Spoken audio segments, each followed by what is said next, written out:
סליחה, חזרת מהודו עכשיו במקרה? כן.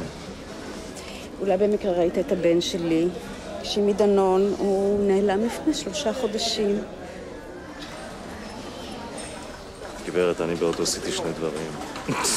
ישנתי וזיינתי. אין סיכוי שאני פגשתי את הליצן הזה. גם אם אני הייתי רוצח אותו, אני לא הייתי זוכר אותו מהפטריות. תגיד, אתה לא מוכר לי מאיפשהו? מוכר, נכון? תחשי. נו. אני... ערוץ 2. חתונות ובגידות. היי. דוקטור בלום? לא רואה טלוויזיה, מה? אני עזבתי פה לפני 1.5 שנה. עכשיו באתי לכבוש את המדינה המסוימת הזאת מחדש. תחזיקי לי אצבעות, דודה. הצלחה עם הנכד.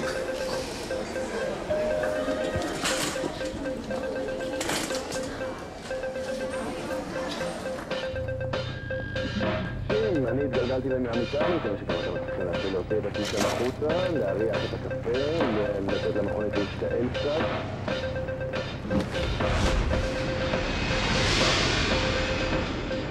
שעה קצת לפני 9 יש כבר עומס בשדה התעופה עד כמעט ירושלים, וגשם ציפיתם, לא שאני ראיתי לפחות, הפקקים כבר כאן, אם אתם מתכננים שהוא לצאת את המדור כבר עמוס. מה אני אגיד לכם, ביום כזה, הכל יכול לקרות.